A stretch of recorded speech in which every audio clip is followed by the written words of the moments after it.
এখানে অনেকগুলো প্রয়োজনীয় মাসালা আছে, আবার অনেকগুলো অপ্রয়োজনীয় আছে। দেখবেন মাসালাটা এবার লাগতেছে না, আরেকবার দেখবেন মাসালাটা প্রয়োজন আসছে আপনার।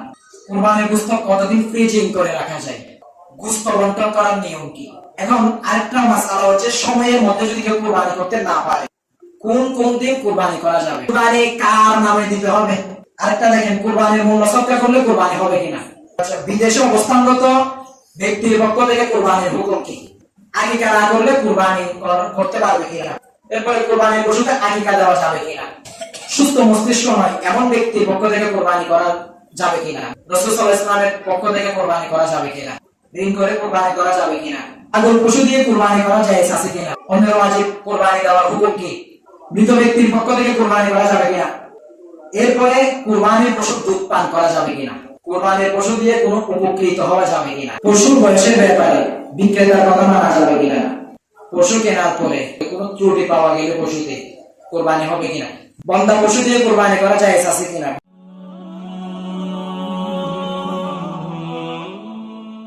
গর্ভবতী পশু দিয়ে কুরবানি করা যাবে কিনা। করা যাবে, তবে জেনে শুনে একটা না করলে তো ভালো হয়, তো করলে কুরবানি হবে। এখন গর্ভের মধ্যে পেটের মধ্যে যে বাচ্চাটা আছে, বাচ্চাটা যদি জীবিত পাওয়া যায়, সেটা যদি দেখেন যে এটা বাঁচানো যাবে রাখবেন, যদি দেখেন যে এটা বাঁচানো যাবে না, অবস্থা খারাপ, এটা জবাই করে দিবেন। বাচ্চাটা কি করে দিতে হবে, সদকা করে দিতে হবে, কোনো গরিব মিসকিনকে দিয়ে দিতে হবে। আর যদি এটা জবাই করে দেন, গোশতরে সদকা করে দিতে হবে, গোশতটা খেতে পারবেন না। বন্ধা পশু দিয়ে কুরবানি করা জায়েজ আছে কিনা। বন্ধা মানে হচ্ছে বাজা পশু দিয়ে কুরবানি করা যাবে কিনা। করা যাবে, বাজা পশু দিয়ে কুরবানি আকিকা এগুলো করা যাবে, কোনো সমস্যা নেই। পশু কেনার পরে, কুরবানির পশু কিনছেন, কেনার পরে কোনো ত্রুটি পাওয়া গেলে পশুতে কুরবানি হবে কিনা। যে ত্রুটিগুলোর কারণে কুরবানি হয় না, যেমন ল্যাংড়া, অন্ধ, এক চোখ অন্ধ বা দুই চোখ অন্ধ, কান কাটা, লেজ কাটা, কান নাই, লেজ নাই, এই পশুগুলো দিয়ে পশু কিনছেন আপনি ভালো, কিন্তু পশু কেনার পরে আপনি দেখতেছেন এই পশুর মধ্যে এই ত্রুটিগুলো পাওয়া গেছে, তখন কি করবেন। এখানে দেখেন, এখানে বিষয় হচ্ছে দুইটা, একটা হচ্ছে ধনীর জন্য, একটা হচ্ছে গরিবের জন্য। যদি ধনী হয় ব্যক্তি, মানে যার উপর কুরবানি ওয়াজিব, ওই ব্যক্তি আর একটা পশু ক্রয় করবে। আর যদি গরিব হয়, তার ওই পশুটা দিয়ে, ত্রুটিযুক্ত পশুটা দিয়ে কুরবানি হয়ে যাবে। পশুর বয়সের ব্যাপারে বিক্রেতার কথা মানা যাবে কিনা। যেহেতু গরুর বয়স 2 বছর, ছাগলের বয়স 1 বছর, এখন আপনি দেখতেছেন আপনার অভিজ্ঞতা নেই, আপনি আর একজন অভিজ্ঞ লোক নিছেন যে এই পশুটার বয়স কত হতে পারে। এখন ওই ব্যক্তি থেকে বলতেছে যে 2 বছরের উপর তো হতেই পারে, একটা অভিজ্ঞতা, কিন্তু পশুর মালিকে জানে পশুর বয়সটা কত। সে যদি বলে যে বয়স 2 বছরের উপর হয়েছে, মালিকে যদি বলে বয়স 2 বছরের উপর হয়েছে, দেখতে দেখা যাইতেছে বয়স 2 বছরের উপর, তাহলে ওই পশু দিয়ে আপনি কুরবানি করে ফেলতে পারবেন। গুনাহ হবে যে বিক্রি করছে তার। কুরবানির পশু দিয়ে কোনো উপকৃত হওয়া যাবে কিনা। কুরবানির পশু দিয়ে কোনো উপকৃত হওয়া যাবে না। যে কোনো উপকৃত, এটা কাফারা দিতে হবে আপনার। যে পরিমাণ আপনি সেটার থেকে, সেই পশুটা থেকে উপকার নিছেন, সেই পরিমাণ টাকা আপনার সদকা করতে হবে, মূল্য সদকা করে দিতে হবে। এরপরে কুরবানির পশুর দুধ পান করা যাবে কিনা। দুধ দহন না করলে যদি পশুর কষ্ট হয়, গরুর উলানের মধ্যে ঠান্ডা পানি দিবে, যদি তাও কষ্ট হয় দুধ দহন করে দুধগুলা সদকা করে দিবেন। দুধগুলো আপনি খাবেন না, কোনো গরিব মিসকিনকে বা কোনো এতিম খানায় সদকা করে দিবেন। এখন দুধগুলো আপনি গুলো করে খেয়ে ফেলছেন, আপনি জানেন না মাসালা, আপনি খেয়ে ফেলছেন দুধগুলো।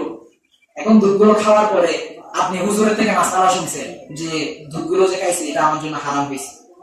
এখন কি করবেন, কি পরিমাণ আপনি দুধ খাইছেন সেই পরিমাণ টাকা আপনি সদকা করে দিবেন, দুধের দাম দিয়ে দিবেন আর কি, তাহলে কুরবানি সহি হবে। মৃত ব্যক্তির পক্ষ থেকে কুরবানি করা যাবে কিনা। আপনার মা বা বাবা বেঁচে নেই, মারা গেছে, আপনি চাইতেছেন তাদের পক্ষ থেকে একটা কুরবানি দিতেন তাদের নাম দিয়ে, এটা করা যাবে। এটা নফল, এটা ওয়াজিব না। অন্যের ওয়াজিব কুরবানি দেওয়ার হুকুম কি। আরেকজনের উপর কুরবানি ওয়াজিব হয়েছে, আপনার আব্বার উপর কুরবানি ওয়াজিব। এখন আপনি কি করছেন, আপনার আব্বার পক্ষ থেকে আপনি কুরবানিটা দিয়ে দিলেন, আপনার আব্বা জানে না কিন্তু বিষয়টা। একইভাবে সন্তানের বিষয়ে, সন্তান টাকা পয়সা মালিক, এখন বাপে সন্তানের পক্ষ থেকে কোরবানি দিয়ে দিচ্ছে। তো এখানে যার নাম দিয়ে কোরবানিটা দিবে, যার পক্ষ থেকে, তার অনুমতি লাগবে। আপনি আপনার বাবার পক্ষ থেকে কোরবানি দিতে গেলে আপনার বাবার অনুমতি লাগবে।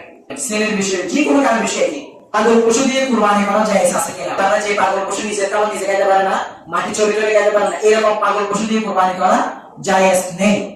আর কোন পশু পাগল কিন্তু মাঠে চড়ে চড়ে খাইতে পারে, এরকম পাগল চড়ে চড়ে খাইতে পারে, এটা দিয়ে কুরবানি করা যাবে।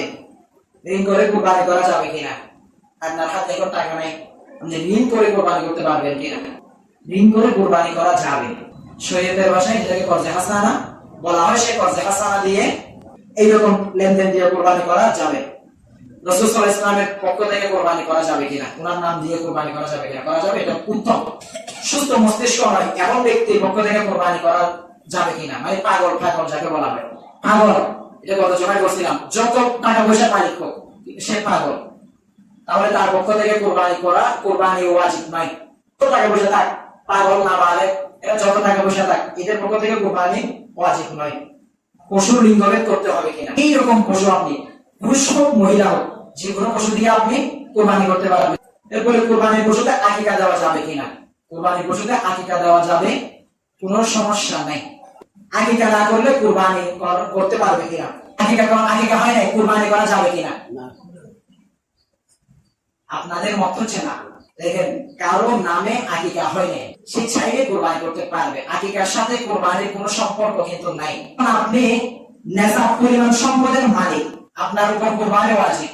এখন আপনি ধরে বসে আছেন, আমার তো এখন আকিকা হয় নাই, কুরবানি দিব কিভাবে? দেখেন, আকিকার জিনিস, কুরবানি আরেক জিনিস। আপনার আকিকা না হলেও আপনার কুরবানি দিতে হবে। কুরবানি না দিলে কিন্তু গুনাহ হবে।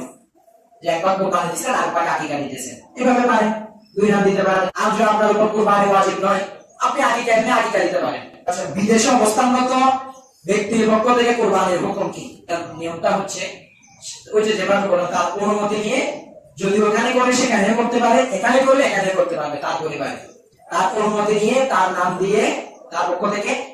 বিদেশ তার সমস্যা নাই, সে দেশে তার পরিবারে কুরবানি করতে পারবে, তার অনুমতি নিয়ে, তার অনুমতি সাপেক্ষে কুরবানি করতে পারবে। আরেকটা দেখেন, কুরবানির মূল্য সদকা করলে কুরবানি হবে কিনা? কুরবানিটা আদায় হবে না, সদকা হবে, কিন্তু কুরবানি আপনার আদায় হবে না। কুরবানিটা আপনার কুরবানি করতে হবে। কুরবানি কার নামে দিতে হবে? আমাদের সমাজে সব জায়গায় একটা প্রচলিত, আমাদের একটা ভুল কথা, ভুল নিয়ম ঠিক, কিন্তু কথা ভুল আর কি। কুরবানি হবে একমাত্র আল্লাহর নামে। কুরবানি একমাত্র কার নামে? আল্লাহর নামে। বাকি আমরা যেটা বলি অমুকের নামে, এটা অমুকের নামে হবে না, এটা অমুকের পক্ষ থেকে। কোন কোন দিন কুরবানি করা যাবে? কুরবানির দিন হচ্ছে 3 দিন। কুরবানির দিন 3 দিন। জিলহজ মাসের 10, 11, 12, যেমন আজকে 9 তারিখ, কালকে 10 তারিখ, 10, 11, 12, শনি, রবি, সোম, 3 দিন। এই 3 দিন কুরবানির দিন। এই 3 দিন আইয়ামে নাহার, কুরবানির দিন। কেউ কালকে কুরবানি করতে পারেন নাই, জিলহজ মাসের 10 তারিখ, 11 তারিখ করতে পারবে, এই দিন পারে নাই, এর পরের দিনও করতে পারবে। এই 3 দিন কুরবানি করতে পারবে। এই 3 দিন যদি কারো হাতে নেশাব পরিমাণ সম্পদ চলে আসে, টাকা পয়সা চলে আসে, এই 3 দিনের যে কোনো একদিন কুরবানি করে ফেলতে হবে। জিলহজ মাসের 10, 11, 2 দিন আপনার হাতে কোনো টাকা নেই, কিন্তু 12 তারিখ গিয়ে আপনার হাতে টাকা চলে আসছে, নেশাব পরিমাণ টাকা, নেশাব পরিমাণ সম্পদের মালিক আপনি হয়ে গেলেন, ইনস্ট্যান্ট আপনার উপর কুরবানি ওয়াজিব। এখন আরেকটা মাসআলা হচ্ছে, সময়ের মধ্যে যদি কেউ কুরবানি করতে না পারে, তার করণীয় কি? এখন জিলহজ মাসের 10, 11, 12, 3 দিন কুরবানি। এই 3 দিন আপনি কোন কারণে কুরবানি করতে পারেননি, ছিলেন না, বা কোনো কারণে কুরবানি করতে পারেননি, কিন্তু আপনার উপর কুরবানি ওয়াজিব, কোনো কারণে কুরবানি করতে পারেন নাই, আপনি একটা পশু প্রাপ্তবয়স্ক, মানে যেটা কুরবানির জন্য প্রযোজ্য, এরকম একটা পশুর মূল্য সদকা করে দিবেন মূল্য, অথবা পশু কিনে সদকা করে দিবেন। একটা পশু কিনে সদকা করে দিবেন, না হলে পশুর মূল্য সদকা করে দিবেন একটা। আরেকটা হচ্ছে, আপনি পশু কিনে ফেলছেন, কুরবানির পশু কিনছেন, কোন কারণে আপনি জিলহজ মাসের 10, 11, 12 এই 3 দিনের মধ্যে কুরবানি দিতে পারেন নাই, এটা কুরবানি আপনি দিতেও পারবেন না। আর আমি আগামী বছর দিব, এটাও না। এই পশুটা কি করবেন? এরকম অনেকের নিয়ম, এই বছর দিতে পারি নাই, এই পশুটা নিয়ে আগামী বছর আমি এটা দিয়ে কুরবানি দেব, এটা না। এটার হুকুম হচ্ছে, এই পশুটা সদকা করে দিবেন। এখন দূরের আপনি পশুটা জবাই করে গেছেন, গোশতটা উজল করবেন, গোশতটা উজল করার পরে দেখবেন কতটুকু হয়েছে গোশত দেখে আপনি একটা পশু কিনছেন 20,000 টাকা দিয়ে, এখন বুঝতে দেখতেছেন আপনার সর্বোপরি বুঝতে ওজন ওজন করে হিসাব করে দেখতেছেন আপনার 15,000 টাকা হয়েছে, আর 5,000 টাকা ওষুধ দাম জমে করে 5,000 টাকা নেই। 5,000 টাকা এটা আপনি নিজের পকেট থেকে দিয়ে সবটা করে দেবেন। এখানে অনেকগুলো প্রয়োজনীয় মাসলা আছে, অনেকগুলো অপ্রয়োজনীয় আছে। দেখবেন মাসলাটা এবার লাগতেছে না, আরেকবার দেখবেন মাসলাটা প্রয়োজন আসছে আপনার। গুস্ত বন্টন করার নিয়ম কি? কোরবানির গুস্ত বন্টন করার নিয়ম, গুস্ত বন্টন করলে যতটা সমান ভাগে ভাগ করবেন, একটু হিসেবে না কিন্তু ডিজিটাল মিটার দিয়ে, এগুলো ডিজিটাল মিটার আছে, এগুলোকে সহজেই করা যায়। সুন্দর করে খুব ভাবে গুস্ত বন্টন করবেন। কোরবানির গুস্ত বন্টন করবেন, কোরবানির গুস্ত যে ভাগ করা যায় একটু 20-20 হয়, তাহলে কোরবানি করবেন। কোরবানির গুস্ত বন্টন করবেন, কোরবানির গুস্ত কি পানি বন্টন করবেন, এটা সবাই জানে। একটা হচ্ছে নিজের জন্য, আরেকটা হচ্ছে নিজের আত্মীয় স্বজনের জন্য, বন্ধু বান্ধব আত্মীয় স্বজন, আরেকটা হচ্ছে মিসকিনের জন্য। কোরবানির গোশত প্রতিদিন পেয়েছে করে রেখেছে। কোরবানির গোশত কত টাকা চাই বলেন? এগুলো তো আমাদের সবাই প্রয়োজন আছে বিষয়গুলো। বলেন দেখি কোরবানির গোশত কত টাকা আলাদা টাকা দিতে যখন ইচ্ছা করবে